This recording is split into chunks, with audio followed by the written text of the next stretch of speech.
In the ancient land of Ayaris, where the whispers of history lingered from the morning mist, darkness once loomed over its people. The wardens, guardians of balance and protectors against the encroaching shadows, had fallen into obscurity, their legends mere tales whispered in the corners of taverns. But even in the depths of despair, hope flickered, waiting for the brave souls destined to reignite the flame of courage. Among them stood Drak, a warrior forged in the fires of battle, who would rise to reclaim the legacy of the Wardens and lead a new generation into the light. As twilight deepened into the night, Upuxar's ancient stone walls stood quiet, usually filled with laughter. Arlil anxiously scanned the paths for her friend. When she spotted them, relief and concern washed over her. "What's going on?" she exclaimed, rushing to meet them. Reuven stepped forward, exhaustion and triumph on his face. "We finally ended Vandarin." "Really?" Arlil's eyes widened. "After all this time?" "Yeah, but it didn't go as planned," Albus interjected. "Instead of us finding him, he found us." Drak winced. "I was nearly dead when he attacked. He knocked me out cold, but I think I understand what this pendant means." Arlo glances at the pendant hanging from Drak's neck. "What did it do?" "It protected us," Drak said, awe creeping into his voice. "It allowed Reuven to deliver the killing blow. Albus took care of Vandarin's body afterward." "Care of it how?" Arlil asked. "I incinerated it," Albus replied, satisfaction in his eyes. "Made sure nothing was left to haunt us."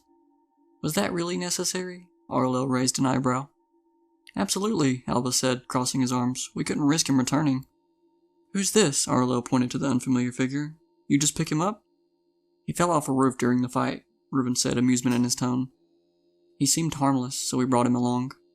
"Let's get you inside," Arlil said, leading them into the warm interior of Upuxarth. Flickering candles cast dancing shadows.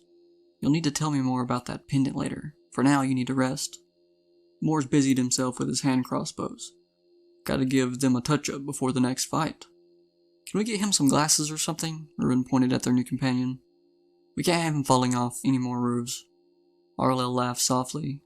"Good idea, but let's make sure we're prepared first." As they settled in, Arlil asked, "How are you feeling, Drak?" "I'm hurting," he admitted. "But this pendant feels strange. It's boosting my health, even if I'm wounded." "Your pendant activated?" Arlil's interest sharpened. "It's called the Vestige of Balance," Drak explained. "It protected me, but I don't fully understand how." "Do I need to summon a cleric?" Arlil questioned. "That would be much appreciated." Arlil stepped away to summon a cleric, leaving the others to exchange quiet glances. Arlil soon returned. "The cleric is on the way. They'll cast restoration on you overnight." "Perfect," Drak said, relief flooding through him. As night turned to dawn, anticipation filled the air. Drak felt a strange connection, as if Phalis, the other warden, was nearby. "I can feel Phalis?" Drak murmured, surprised by the newfound awareness. As the rest period passed, Arlil woke them when the sun was high. "Alright, everyone up. We don't have much time." She took a piece of chalk and drew intricate runes on the floor, creating a large circle. Magic buzzed in the air as she spoke incantations. "Get in the circle, hurry!" Arlo commanded as the runes illuminated brilliantly. One by one, they stepped into the glowing circle. When they emerged, the terrain had changed to sandy ground with sparse grass. The compound loomed in the distance, its silhouette betraying the danger ahead. "Looks like we're close," Reuven said, squinting. "But it seems we're not alone." A figure on horseback approached cautiously. Mors narrowed his eyes. "I don't trust him. His posture is off." "Can you see him clearly?" Reuven asked. "Any spells that might help?" "It's daylight, but I have my ways," Mors replied, producing binoculars. "Let's get a closer look." He focused the lenses. Mors looked through the binoculars. "That's a Crimson Blade member. He looks wounded. What happened?" "We should be cautious," Drak observed. "Do we ambush him or let him pass?" Reuven asked. "I say we take him out," Mors declared, tightening his grip on his crossbow. As the rider galloped closer, he appeared frantic, glancing back as if pursued. "Yo! Big guy!" Mors shouted, raising his crossbow. "Get ready to take him down." "Is he armed?" Drak squinted. "Doesn't matter," Mors replied. "I'll put him down before he gets too close." With a breath, Mors drew aim. "I'm ready. Just say the word." "Let's see what he knows," Albus suggested. As the rider neared, the group saw the bloodied rags of his uniform. "Should we wait?" Drak whispered. "He might have information." "Too late." Morse declared, squeezing the trigger. The bolt flew, striking the rider, who gasped and tumbled lifelessly from his horse. Albus examining the body. He didn't stand a chance against whatever was chasing him. They rifled through the body, but the secrets of the encounter were lost. As the sun dipped, Morse readied his crossbows again, the atmosphere thick with tension. "Let's check quietly," Morse suggested as they approached the compound, its doors wide open. Inside, Drock surveyed the chaos.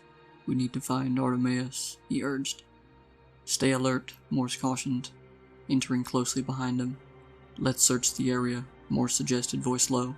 Albus leaned closer to the door, listening carefully. "We should move with caution."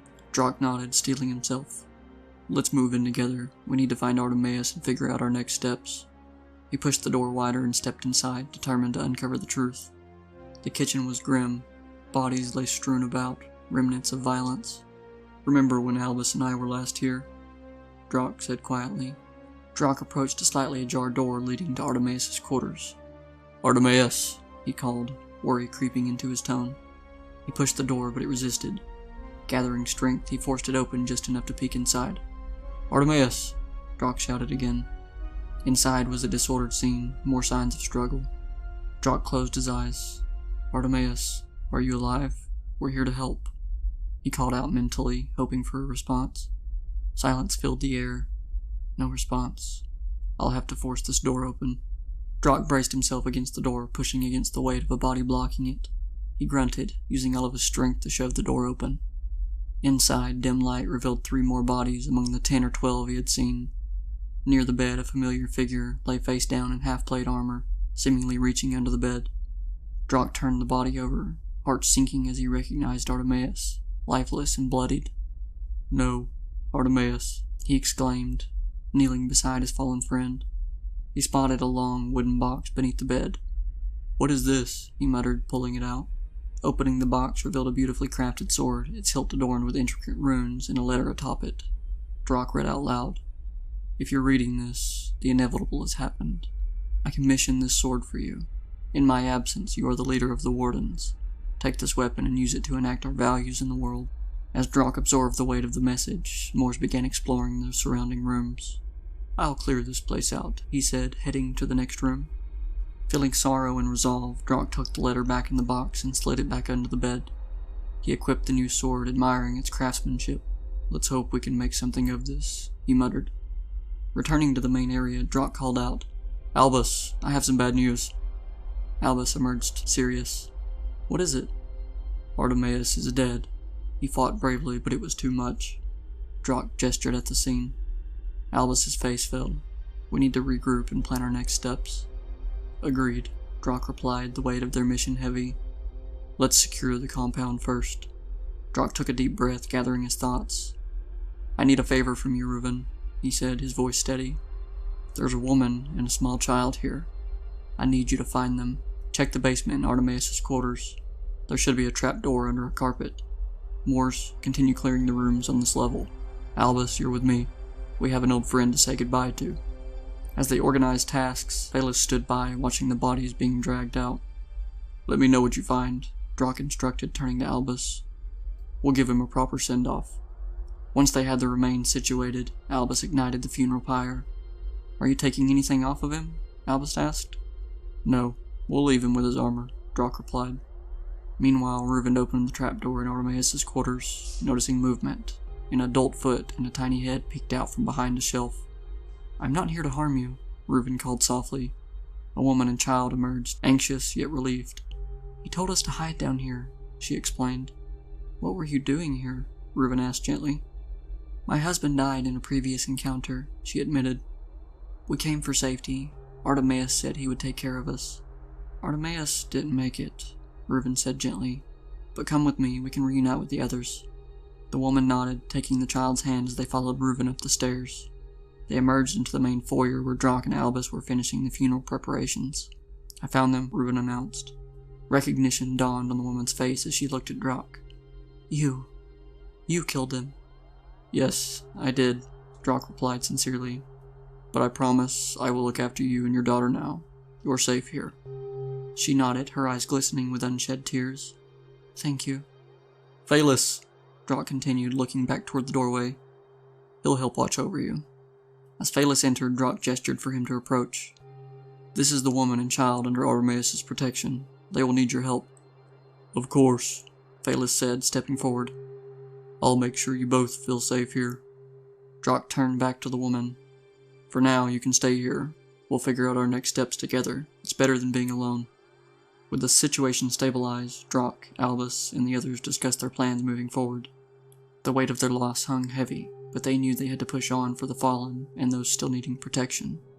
After ensuring Reuben and Albus were ready, Drock and the party headed to the ruins. As Drock approached the familiar doorway, his heart pounding.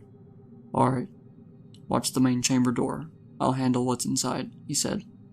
Just be careful, Albus replied, concern etched on his face. Drock nodded. I'll be fine, just keep an eye out. I'll be back. He stepped through the first chamber, the air growing cooler. As with before, he inserted his pendant, activating the mechanism to the next room until he reached the final chamber. But the third door lay in ruins, blocked by debris. Great, he muttered. Why not try the burliest way? He pulled out a bomb. Here goes nothing. The bomb detonated with a loud bang, sending fragments flying and creating a dust cloud. Drock shielded his eyes, peering through the haze. The wall had collapsed slightly, revealing a jagged opening. Nice, he exclaimed. As he entered the next chamber, thick air charged with ancient energy enveloped him. Murals depicted the warden's history, filling him with pride and sorrow. Artemis' wishes, he reminded himself. Meanwhile, outside, Reuben and Albus kept vigil at the door, exchanging worried glances. Do you think he'll be okay? Reuben asked. He knows what he's doing, Albus replied, though unease settled in. A distant rumble echoed from within. Should we check on him? Reuben asked. Let's give him a few more minutes, Albus decided, staying alert. Inside, Drock heard a rustling noise. He turned to see a swirling dark mass coalesce into the unmistakable form of Vandarin, his spectral essence glowing ominously. Vandarin, Drock shouted. Vandarin lunged, dark energy crackling. Drock tightened his grip on his sword, knowing he had to defend himself against the vengeful spirit. Your time is over, Vandarin, Drock shouted, channeling his determination. With a swift maneuver, he dodged an attack and countered, striking at Vandarin's core. The specter staggered but quickly regained its composure, eyes blazing with fury. Realizing he needed to end this confrontation, Drock lunged forward, swinging his greatsword, the blade connecting with the specter. Vandarin howled, but the spirit seemed unfazed, absorbing the blow. Dark tendrils of energy surged from Vandarin, coiling around Drock like chains, siphoning his vitality. Staggering back, he gritted his teeth and raised his sword high, resolve igniting within him. As Vandarin lunged again, Drock enlarged himself, his form expanding. Drock swung once more, connecting with Vandarin's form, but the spectre retaliated, unleashing a force that sent Drock to his knees. Despite fatigue, Drock pressed on, the will to fight igniting the fire within him.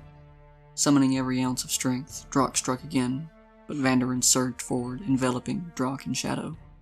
In a moment of desperation, Drock managed one last strike. Vandarin's laughter echoed as he delivered a final attack, darkness claiming Drock's essence. Collapsing to the stone floor, Drock felt the spectre loom over him, the battle's echoes fading into silence. But in a moment of raw determination, Drock swung his greatsword one last time, cleaving through the ghostly form. With a final echoing wail, Vandarin shattered into shimmering particles, his vengeance extinguished. Breathing heavily, Drock felt the weight of the battle lift, and clarity washed over him. With renewed determination, he pressed forward, ready to unravel the mysteries that lay ahead. As he entered the next chamber, the air felt different, thicker, charged with an ancient energy. The chamber was adorned with worn murals depicting the history of the Wardens and their battles against darkness. It was a sight that filled him with both pride and sorrow. He began examining the room, looking for any signs of what might help him fulfill the final request of his fallen friend. Let's see what secrets you're hiding, Drock whispered to himself, searching the space for clues or artifacts that could aid him in restoring the Warden's legacy. As Drock stood at the center of the vast chamber, the air thick with anticipation, he marveled at the sight before him. Rows upon rows of stone tiers rose like ancient bleachers. At the heart of the room loomed a massive stone throne, upon which rested an imposing figure, a statue. With a deep breath, Drock stepped forward and recited the words inscribed on the pedestal. By the ancient scars and balanced scales, as arbiters against evil for the natural order, we uphold the balance with unwavering resolve. In the name of the Wardens, we become inquisitors of evil, safeguarding harmony with strength and wisdom. As the final words echoed through the chamber, the air vibrated with power. The eyes ignited, one a deep gold and the other a chilling silver, and Drock felt the very essence of the room shift around him. The very walls of the chamber pulsed with an unworldly glow, illuminating the inscriptions that once had been mere markings to Drock, but now shone with life. Around Drock, spirits swirled like mist, remnants of those who upheld the balance before him. "Long have I slumbered in the depths of forgotten memory," Alarion's voice reverberated, both heard and felt deep within Drock's core. "But now I awaken. You have dared to rouse me from my ancient repose. Do you seek Artemis?" Alarion continued, his gaze piercing through the very fabric of his being.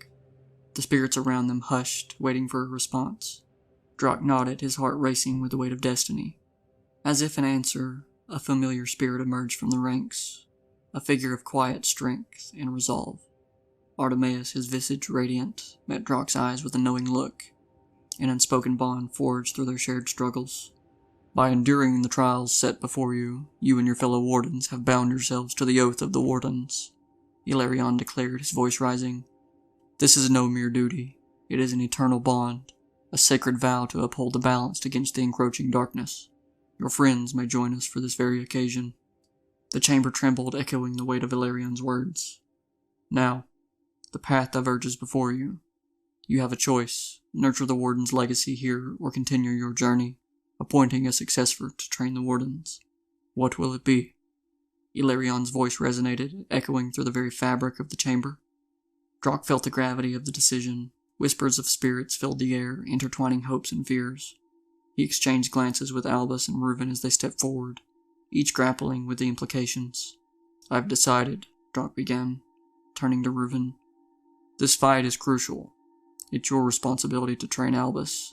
He blinked, realizing the moment's significance. "I will stay." "Very well, it is done," Ilarion affirmed. With a nod, Drock stepped back, feeling bittersweet satisfaction as he exited. Returning to the compound, he finds Phaelus and Mors, who waited with curious expressions. "Phaelus, you've been a great friend. I trust you'll continue the fight," as he hands Phaelus his greatsword. "Mors," Drock said with a grin, "here's a pouch of black smear. If you can learn how to hit anything, this will do some serious damage." Mors rolled his eyes. "You're not the one to talk about hitting things, Drock." "Fair point," Drock chuckled. "But seriously, use it wisely. Now, I need you all to leave. I have cleaning to do," he added, watching their camaraderie shine.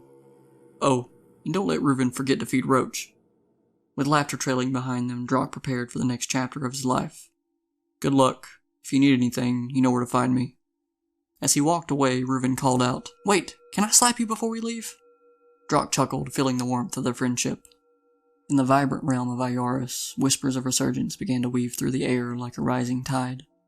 The ancient order of the Wardens, long thought lost to the annals of history, was on the verge of awakening. As tales of their valor spread, a new generation of warriors began to assemble, drawn by the promise of purpose and protection. At the heart of this movement was Drock, a seasoned warrior whose recent retirement marked a pivotal turning point. Known for his bravery and tactical prowess, Drock had fought valiantly alongside various groups, including the elite Shadow Fist, the specialized guard of the King of Chloria. With his retirement, he embraced a new role as the leader and trainer of the Wardens, ready to impart his knowledge and experience to those who sought to uphold the values of this storied order.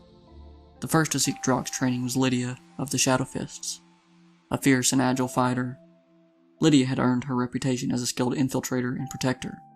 Having worked closely with Drock and the party in the events leading to his retirement, she felt a deep calling to blend the skills of her elite group with the ideals of the Wardens. Her presence marked the beginning of a new chapter, inspiring others to follow her lead. As news of Drock's new position spread, more members of the Shadow Fists began to arrive at the training grounds, eager to support his mission. They came not as rivals, but as allies, united by their shared history and commitment to protect the realm. Each member brought their own unique skills, enhancing the burgeoning training program and preparing to merge their expertise with the ideals of the Wardens. Over the ensuing months, the training grounds transformed into a lively hub of activity. Under Drock's watchful eye and Lydia's enthusiastic guidance, aspirants honed their combat skills, learned the intricacies of strategy, and embraced the philosophy that had once defined the Wardens: honor, courage, and sacrifice. The air crackled with determination as they sparred, shared stories, and forged bonds that would prove invaluable in the trials to come. As the name of the Wardens began to resonate across the land, word of their revival spread like wildfire. Adventurers, soldiers, and villagers from distant corners of Ayaris ventured to the training grounds, eager to learn from Drak and his cadre of experienced warriors. Each newcomer brought their own tales of loss and hope, intertwining their destinies with the Wardens, as they sought to be part of something greater than themselves. Drak felt the weight of responsibility settle firmly upon his shoulders. The legacy of the original Wardens loomed large in his mind, a reminder of the sacrifices made by those who had come before. Yet, as he surveyed the diverse assembly of aspirants, his resolve only strengthened. This was not merely about reviving an ancient order, it was about forging a new path, one that combined the strength of many with the enduring spirit of the Wardens. Thus the tale of the Wardens began anew, marked by unity and resilience. With each passing day they prepared to confront the challenges ahead, ready to protect the realm of Ayaris and its people. The echoes of history faded, replaced by the vibrant heartbeat of a new legacy. A legacy that promised to rise against the gathering shadows and inspire hope across the land. As the sun set over the training grounds, casting a golden hue across the eager faces of the aspiring Wardens, Drak felt a profound sense of purpose settle within him. The journey ahead was fraught with challenges, yet he knew that unity and resilience would forge an unbreakable bond among his companions. Together they stood not only as warriors, but as a beacon of hope, ready to face the shadows that threatened their realm. The Wardens were reborn, and with them, the promise of a brighter dawn for Ayaris.